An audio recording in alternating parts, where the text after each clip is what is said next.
Today I'm delighted to speak to Andrew Shipilov from INSEAD, just outside Paris. When you look at alliances, trust is really important. Tell us more about this. A lot of research shows that, in fact, what's important is to begin with small wins. So what is a small win? A small win, it's a goal which is achievable within the next 6 months between the alliance partners.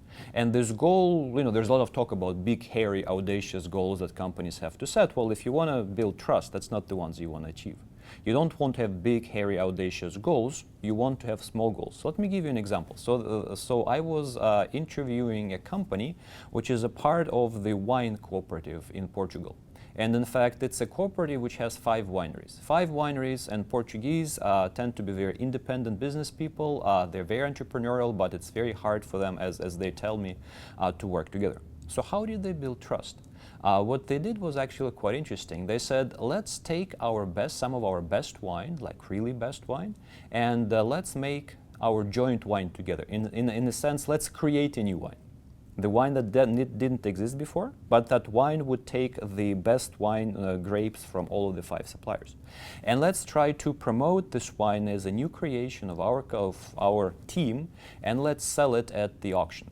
And this process helped them actually to produce very high-priced wine, which basically sold at the auction for 200-300 euros a bottle.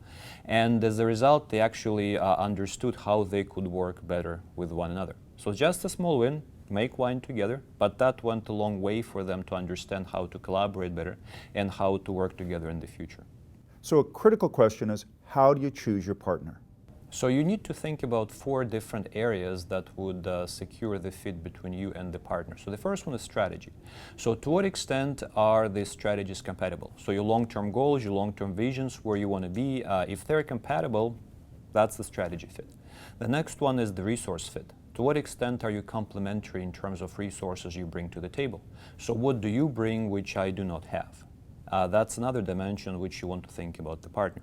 The third dimension is something which we would call organizational fit. So to what extent your organizational structures are compatible with another partner organizational structure. Let me give you an example. So you can have one matrix organization working with a hierarchical bureaucratic organization.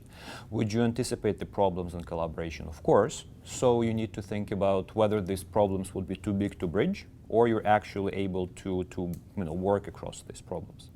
And the final point is the cultural fit. So the cultural fit is basically the notions of success, the deep values and beliefs in the companies, are they compatible?